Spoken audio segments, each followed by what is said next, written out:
Very excited, very thrilled to be here. As Jensen said, day zero of Indonesia embarking on its AI journey. Who are we? You've heard NVIDIA, you've heard Accenture. Who's BDX? BDX is the data center provider. What is a data center? Data center is the place where the AI physically lives. So you've heard about GPUs, you've heard about servers, et cetera, et cetera. Those GPUs, those servers need a physical place to live. And that physical place where the servers and the GPUs live is called a data center.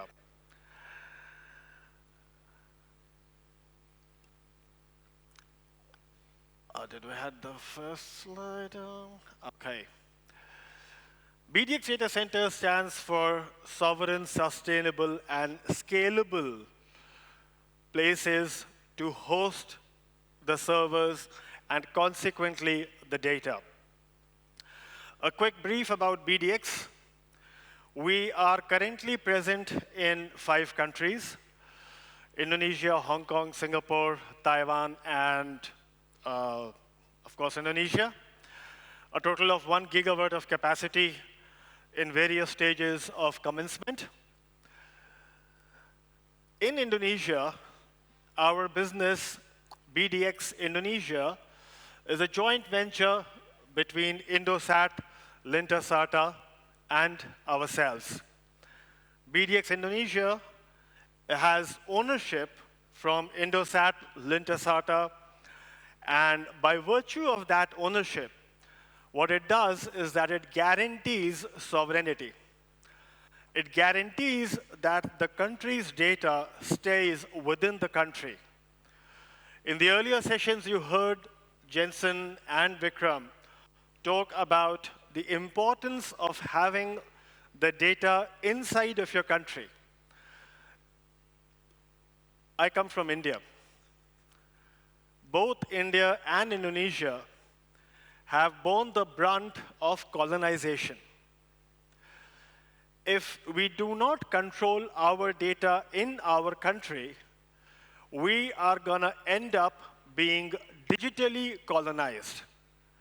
And what does colonization mean? A country which has been colonized exports raw material and imports finished goods. So all of the value that gets created from the raw material of data being converted to intelligence is retained by the country which is processing the data to make it intelligent.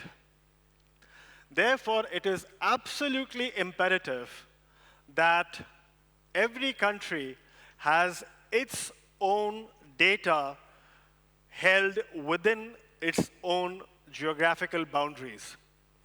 And like I said earlier, because we are owned by Indosat and Lintasarta in Indonesia, data sovereignty is guaranteed. A few minutes on our business and our approach in Indonesia. What you see on my right side is the BDX Indonesia infrastructure that we are proud of, that we've created, and we are continuing to augment. Scalable, interconnected, and secure. Let's just take a minute to understand what each of these terms means. Scalable means that our assets, our data centers in the country are scalable to match any amount of requirement that Indonesia has to create intelligence out of the data. What you see in the center of this picture are 3 of our data centers which are ready for AI training. And what you see around those 3 data centers are 50 sites across the country which are ready for inference. And as we heard in the morning, after the data has been processed to become intelligent, it is important for people to be able to access that intelligence as well. And for that intelligence to be accessed, it is very important that the intelligence resides near the consumption. That means wherever people are going to consume the intelligence, physically the intelligence has to be located close to the consumption. Our 50 sites around the country will make sure that intelligence is available on millisecond intervals. What that means is that, so all of us have used video platforms, YouTube, TikTok, etc. When the data is located far away from an individual, say I, consuming that data, then you will see buffering. You see the thing going round and round and round and round. Now that is, when you're watching a video, it's okay, it's a bit of irritation, but you live with it. But as you move to the next level of AI inference, say self-driving cars or remote surgeries being performed, the latency or the time that it takes for the intelligence to reach the end consumer can be the difference between life and death. And therefore, when we say that we have 50 sites across the country to help with inference, we are actually covering 95% of the country's population. 95% of Indonesia's population will be able to access the intelligence from the data at milliseconds, within milliseconds of time units. Secure is extremely important. Around the world, every single country has been seeing a rise in cybercrime, cyber attacks. The problem with the current security protocols, the current internet cybersecurity protocols, is that the basis of those security protocols is mathematics. So what that means is that you have a mathematical program which generates some complex number which is generated at one end and is decoded at the other end. So there's a machine which is used to create what is called the encryption, and then there's a machine which is used to create what is called decryption of that same information. Think of it like this. The strength of the encryption depends on the size of the compute power that is creating that intelligence. And if you have a hacker, for example, with a bigger computing setup, that hacker can break into your security system because end of the day, it is on mathematics, it is dependent on the computing power that the hacker has. You might have heard of something called quantum computers. Quantum computers are going to get real in the next 5 to 7 years. Quantum computers will generate the kind of power that we've never heard of. All of the existing security protocols that are deployed today, with which we feel very safe. I feel very safe when I'm doing a transaction, a banking transaction on the internet.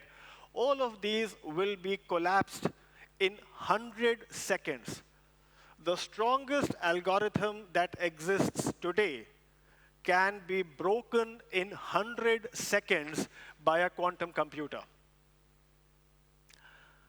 Therefore, the question is, why worry about security today? We will worry about it when quantum computers become real. I wish that could be the case.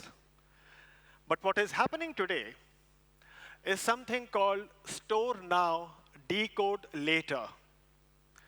Today, hackers are stealing terabytes and petabytes of data. And they are not able to decrypt it, so they are just storing it. They are storing it in the hope that once they have access to quantum computing, they will be able to break into the data that they have stolen and will be able to access, for example, all of your banking details, all of your identity, all of your personal data. To counter this, what BDX Indonesia is doing is that we are staying ahead of the curve, and we are already deploying quantum security in our data centers. What is quantum security? And how is it different from the normal security protocols that all of us know about?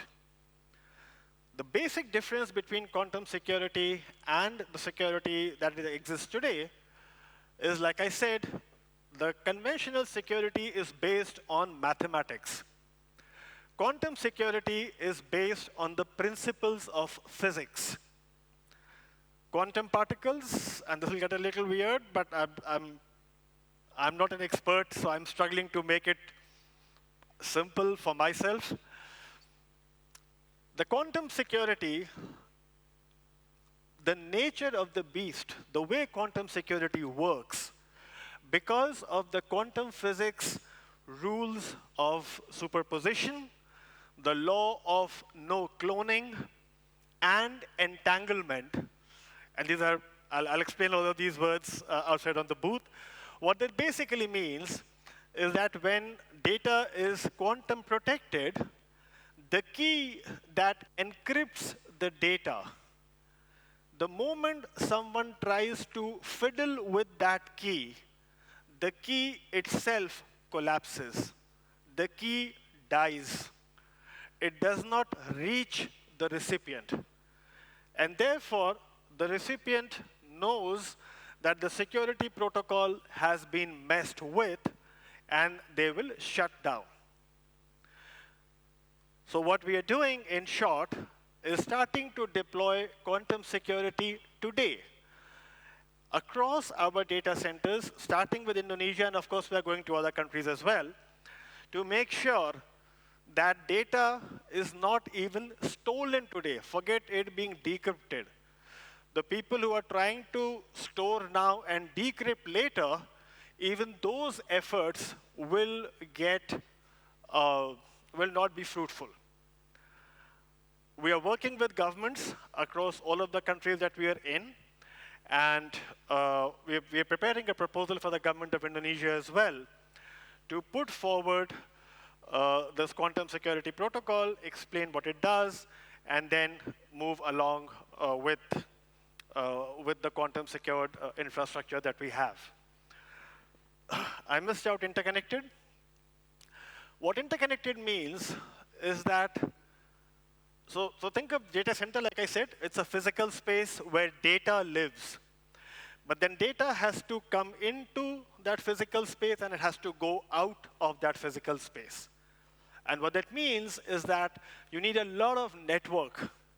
And especially when there are AI training workloads or inferencing workloads, you need to have a very, very strong network around your data centers to be able to help the data to exit and enter the data center.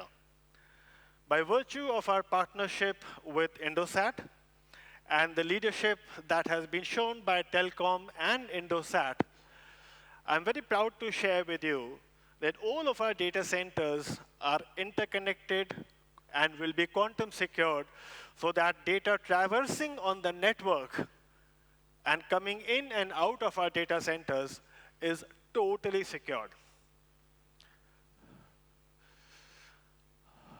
This picture that you see is the first phase of our 500 megawatt renewable powered data center. We got this first phase up and running for NVIDIA hardware within 75 days. It's a big achievement. We're very proud of it. The fact that we were able to create infrastructure within 75 days to support all of NVIDIA's requirement for the first phase.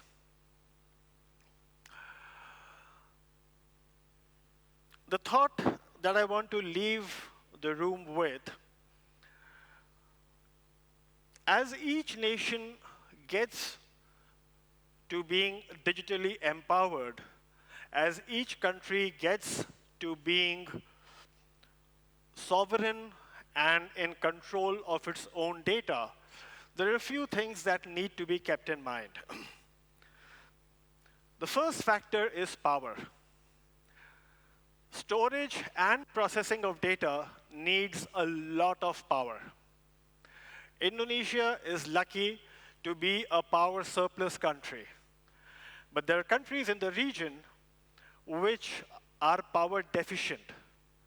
And what that means is that if those countries were to try and get sovereign and say they have a 100 million population, the power availability in those countries will not be able to support the data centers required to keep the data in country and create intelligence out of it. So we work with the governments across the region, and we've been working with PLN in Indonesia as well, A, to help secure power, but B, more importantly, to get the power to be renewable. With this kind of power requirement, I mean, we are aspiring for 650 megawatts of capacity. There are going to be others coming in. The kind of power requirement, if we continue with black and brown power across, not only in Indonesia, across the region, across the world, we are going to leave a much worse planet for the unborn generations. So power sufficiency and renewable power are the two critical items that we work with the governments across the region to help facilitate. The next pillar is the ecosystem that is required for a country to embark on being data sovereign. And what it means is that the first and the most important thing is to build the human capital. The second important thing is to work with an ecosystem of partners who understand what it means to convert data to intelligence. Vikram has been on this mission of Gotong Royong. We are very proud to be associated with them. And already with Accenture, with NVIDIA, and with a bevy of partners, some of whom are outside with their booths, we are committed to contributing to the ecosystem in Indonesia. And of course, we continue working around the region as well. The last part is regulations.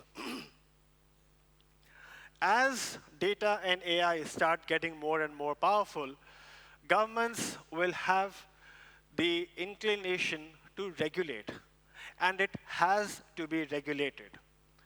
The two industries today which are crying out to be regulated are AI and data centers. But here are the three things that have to be kept in mind. Pak Mayang, please forgive me, the time is up. Maybe 3 minutes sorry. from now. 30 seconds. If we can conclude that. Yeah. That's Sorry. excellent, thank you. Thank you, Bapak. I didn't see the timer, sorry. Regulations have to be easy. If any of you has visited Singapore recently, you will see that you are not even required to present your passport. The facial recognition system of the immigration department lets you in and out of the country. Regulations have to be as easy as that. The second point is regulations and innovation need to have a certain distance. If regulation is ahead of innovation, innovation does not happen. And you see a lot of countries and regions who win Nobel Prizes but never create businesses out of them. And if regulations are too far behind innovation, then you have something like the 2008 financial crisis, where the regulations just could not keep pace with financial innovation. And the last part is balancing the incentives across regulations. So there's a value chain, and you need to have regulations to ensure that each player in the value chain is incentivized or disincentivized in the ratio of the risk and the reward that that player is taking. Thank you very much. Thank you so Thank much, you. Bapak Maya.